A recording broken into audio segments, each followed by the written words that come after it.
ওনার রেখে যাওয়া সন্তান, স্ত্রী, আল্লাহ তাআলা মা বাবা ভাই বোন ব্রাদার আত্মীয় স্বজন নিকট আত্মীয় দূর আত্মীয় কাছের লোক পাশের লোক যারা জীবিত আছেন আল্লাহ তাআলা সকলকে আপনার কুদরতি হাতে সুপর্দ করে দিলাম। সকলকে আল্লাহ তাআলা শোক সইবার তৌফিক দিয়ে দিয়েন রব্বুল আলামিন। আল্লাহ তাআলা যে কর্মচারী ইউনিয়ন আজকের এই দোয়ার ইন্তজাম করেছেন আল্লাহ তাআলা এই ইউনিয়নের যত ধরনের আশা আছে দাবি আছে আল্লাহ তাআলা সকল ধরনের দাবিগুলো আপনি কবুল করিয়েন রব্বুল আলামিন। এই ইউনিয়নের যে দাবিগুলো ব্যক্তিগত কোনো দাবি নেই আল্লাহ তাআলা সারা দেশের সকল কর্মকর্তা কর্মচারীদের দাবি রব্বুল আলামিন এই দাবিগুলোকে আপনি কবুল করিয়েন। আজকে যত আয়োজন আছে সকল আয়োজনগুলো কবুল করিয়েন। ওই ব্যক্তির জানাজা হবে জানাজা সহ যত ধরনের আল্লাহ তাআলা আয়োজন আছে সকল আয়োজনগুলো আপনার গায়বী খাজানা থেকে মদদ দিয়ে আপনি কবুল করিয়েন। সকল ধরনের বিপদ আপদ বালা মুসিবত থেকে আমাদের সকলকে হেফাজত করিয়েন। মোনাজাতে যতগুলো আবেদন করা হয়েছে আর যত আবেদন করার প্রয়োজন ছিল আমরা করতে পারি নাই, যা বলা হলো আর যা না বলা হলো উভয়টাকে আপনার রহমান নামের উসিলায় কবুল করিয়েন। দুনিয়াতে যতদিন রাখেন মাবুদ মান সম্মান ইজ্জতের সাথে রাখিয়েন, ঈমান আর আমলের সাথে রাখিয়েন। আর যখন বিদায়ের ঘন্টা বেজে যাবে আজরাইল এসে হাজির হবে, হারাতে গড়গড়া শুরু হয়ে যাবে, দুনিয়ার কোনো ক্ষমতা কোনো কাজে আসবে না। আল্লাহ তাআলা বাড়ি গাড়ি দন দৌলত স্ত্রী পুত্র ছেলে মেয়ে পদ মর্যাদা সহ কোনো কিছুই কোনো উপকারে আসবে না, কেউ কোনো উপকার করতেও পারবে না। ওই কঠিন মুহূর্তে ঈমান নসিব করিয়েন আর জবান থেকে সর্বশেষ কথা জারি করিয়েন লা ইলাহা ইল্লাল্লাহু মুহাম্মাদুর রাসূলুল্লাহ। আসসালামু আলাইকুম ওয়া রাহমাতুল্লাহ।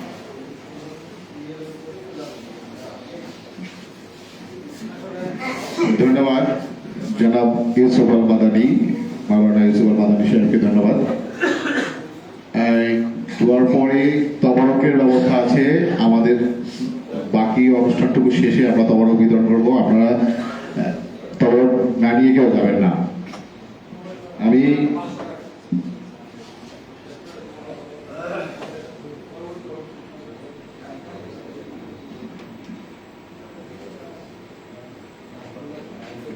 প্রিয় উপস্থিতি, আপনারা জানেন যে আজকে আমাদের পূর্ব নির্ধারিত সংবাদ সম্মেলন ছিল, যেটা 13 তারিখে আমাদের এই সংবাদ সম্মেলন নির্ধারিত হয়। অনাকাঙ্ক্ষিতভাবে ওসমান হাদি শহীদ হন,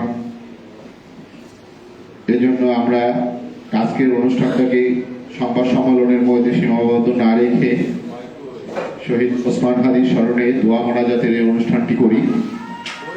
কিন্তু আমাদের সবকিছুর পরেও পেটের ক্ষুধা না থাকলে, পেটের ক্ষুধা যদি নিবারণ না হয় তাহলে আমাদের পক্ষে অন্য কিছু করা সম্ভব না। পেটে যদি ভাত না থাকে তাহলে আমরা আমাদের শক্তি পাবো না, কাজ করতে পারবো না। আপনারা জানেন দীর্ঘদিন ধরে 2019 সাল থেকে আমরা নবম পে স্কেল বাস্তবায়নের জন্য চেষ্টা করে যাচ্ছি। সেজন্য আন্দোলন সংগ্রাম সবই করা হয়েছে, কিন্তু সে আন্দোলন সংগ্রামের সম্পূর্ণ সুফল আমরা এখনো পাইনি। আমাদের 5ই ডিসেম্বর যে মহাসমাবেশ হলো, সেই মহাসমাবেশ থেকে আমাদের দাবি ছিল যে 15ই ডিসেম্বরের মধ্যে আমাদের গেজেট সুপারিশ প্রদানের মাধ্যমে গেজেট প্রকাশ করতে হবে। যদি গেজেট প্রকাশ না করা হয় তাহলে 17ই ডিসেম্বর আমরা সংবাদ সম্মেলনের মাধ্যমে কর্মসূচির ঘোষণা করব।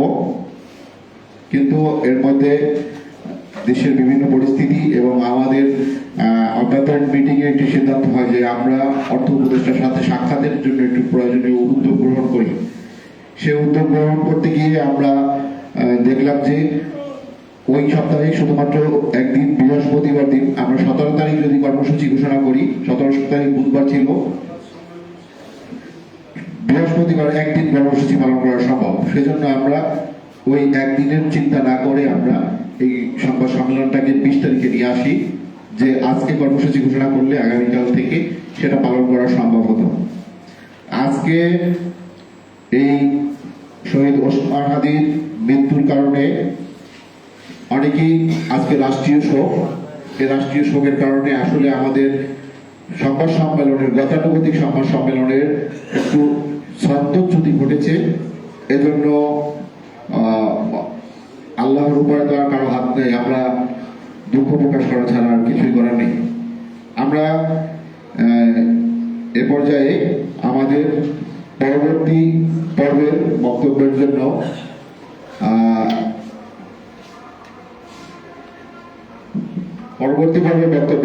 আমি আহ্বান জানাচ্ছি জনাব মোহাম্মদ ইসহাক কবির ভাইকে, আহ্বায়ক বাংলাদেশ সরকারি গাড়ি চালক সমিতি। তিনি আমাদের কর্মসূচি এবং আমাদের এইসব বিষয়ে কিছু আলোকপাত করবেন যে আমাদের আসলে কি করা উচিত। জনাব মোহাম্মদ ইসহাক কবির।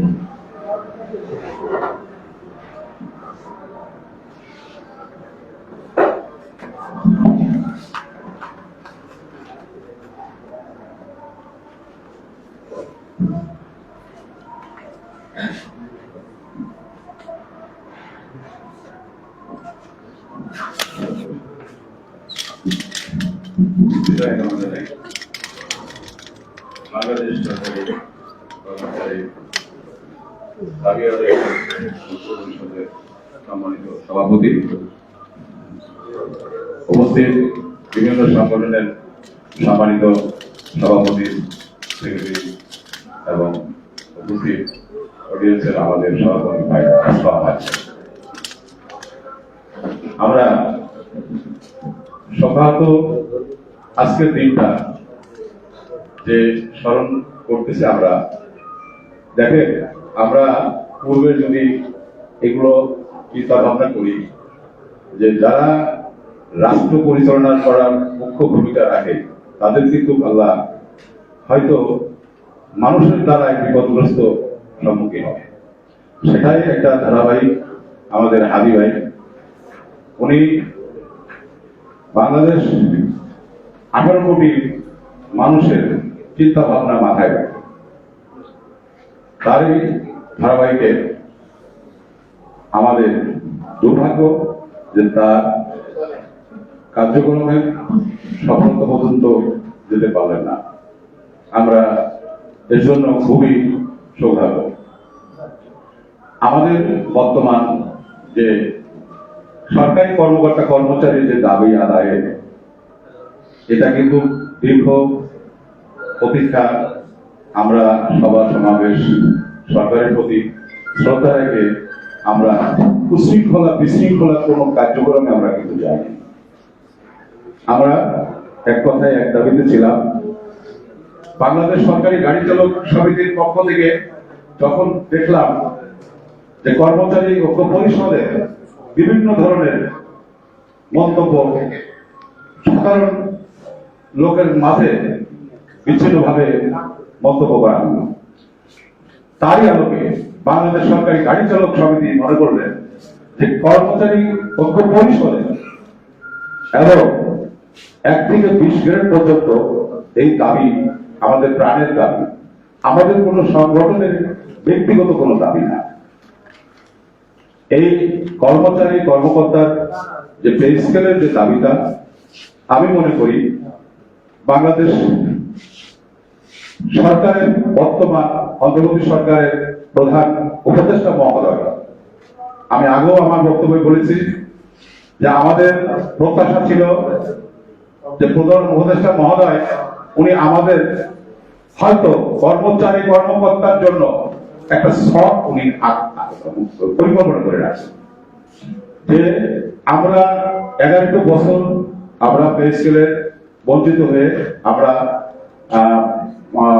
যে বঞ্চিত কথা আমরা সভা সমাবেশে আমরা বলতেছি, এটা আমাদের উপদেষ্টা মহোদয়, প্রধান উপদেষ্টা মহোদয় উনি কিন্তু পর্যবেক্ষণে কিন্তু আছেন।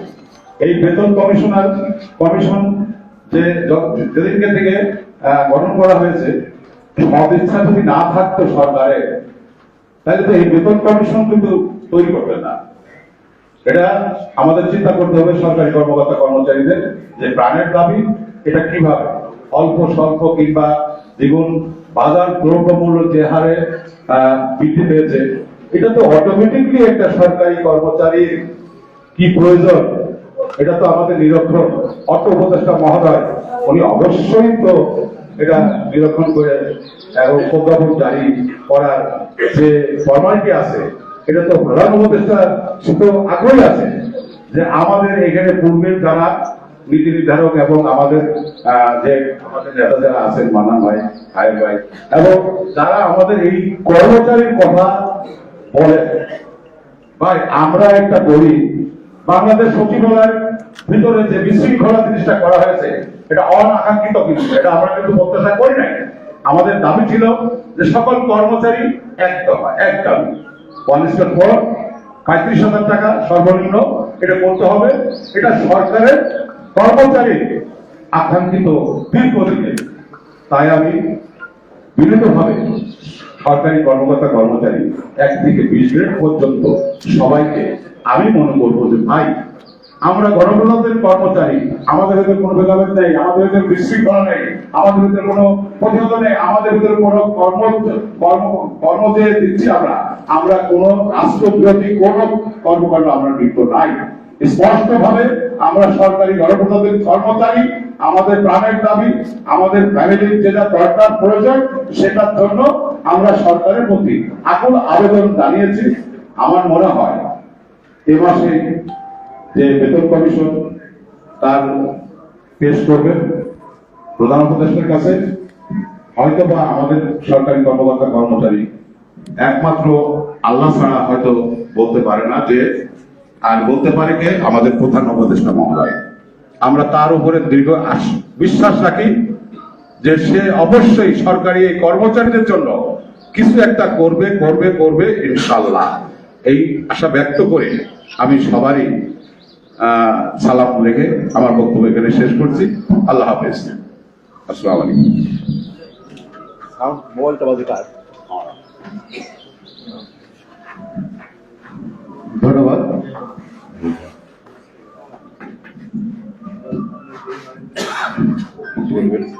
বক্তব্য দেবেন মনি সাহেব? ঘুমান, বক্তব্য দেবেন এই দাবির বিষয় বলা।